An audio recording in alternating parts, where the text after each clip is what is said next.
மௌனா தம்பிக்கு காஃபி கொண்டாமா. அம்மா ஏங்க நீங்க யாருன்னு தெரிஞ்சுக்கலாமா?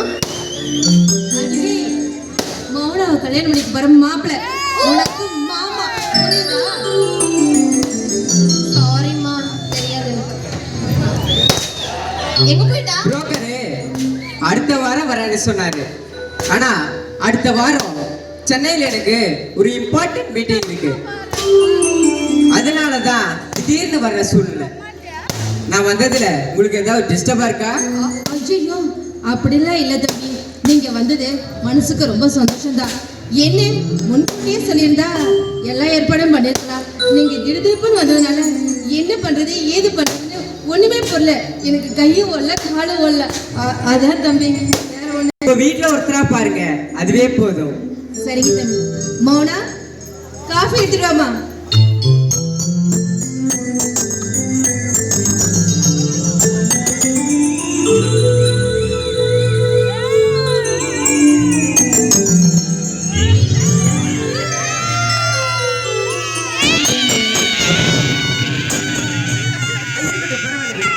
உன்னை பார்க்க வந்த மாப்பிள்ள. தம்பி நீங்க 2 பேரும் பேசிட்டு இருங்க, நான் சாப்பாடு ரெடி பண்றேன். அம்மா நான் போய் ஸ்வீட் வாங்கிட்டு வந்துடுறேன். மோனா, என்னோட பேர் தீபன். நான் தாசில்தாரா ஒர்க் பண்ணிருக்கேன். சரி, உங்களை பத்தி சொல்றீங்களா? நான் தர்மபுரியில கலை அரசு கல்லூரியில வேலை பார்க்குறேன். சொல்லிக்கிற அளவுக்குலாம் எதுவும் இல்லைங்க. ஐயோ, நான் என்னென்னமோ பேசலாம்னு நினைச்சு வந்தேன். ஆனா உங்களை பார்த்த உடனே எல்லாம் மறந்து போச்சு. எங்க அம்மா எத்தனையோ இடத்துல எனக்கு பொண்ணு பார்த்தாங்க. ஆனா எந்த பொண்ணையுமே எனக்கு பிடிக்கல. உங்களை முதல்ல போட்டோல பார்த்த உடனே எனக்கு ரொம்ப பிடிச்சு போச்சு. சரி, உங்களுக்கு என்ன பிடிச்சிருக்கா? எதுவாக இருந்தாலும் எங்க அம்மாவோட முடிவு தான்.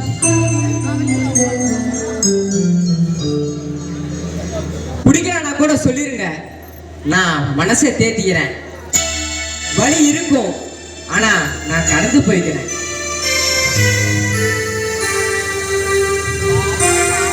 எங்க அம்மா சாப்பாட்டுல விஷம் வச்சு கொடுத்தா கூட நான் அமிர்தமா நினைச்சு சாப்பிட்டுருவேன். ஏன் எங்க அம்மா மடியில சாகர நொடி வந்தா கூட நான் செத்துருவேன். அடடா, இந்த காலத்துல இப்படி ஒரு பொண்ணா? அம்மா பேச்சுக்கு இவ்வளவு மரியாதை கொடுக்கறானே. கல்யாணம்னு ஒண்ணு பண்ணா அது உங்களோட தான். இல்லனா காலம் முழுவதும் கட்ட பிரம்மச்சாரியா கூட இருப்பேன்.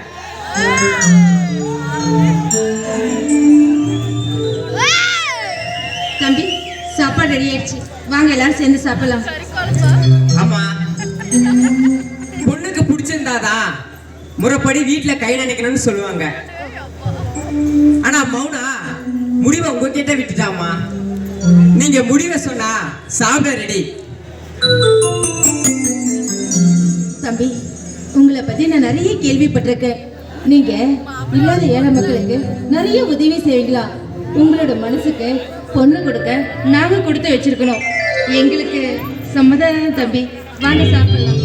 சரிங்கம்மா.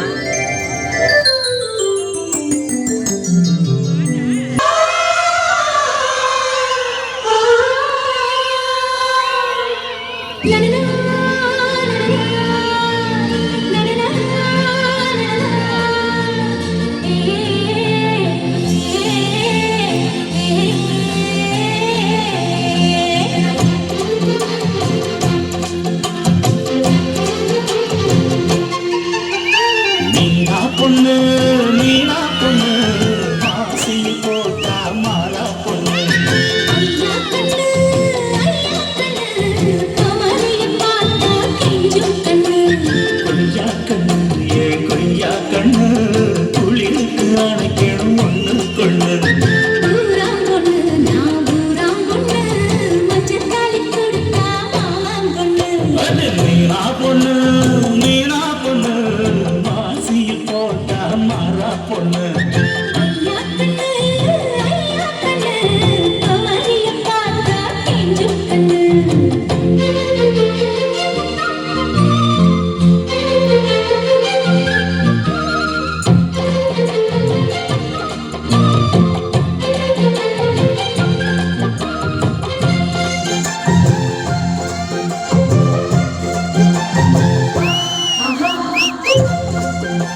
குளிர் அணைக்கணும் ஒன்று கொண்டு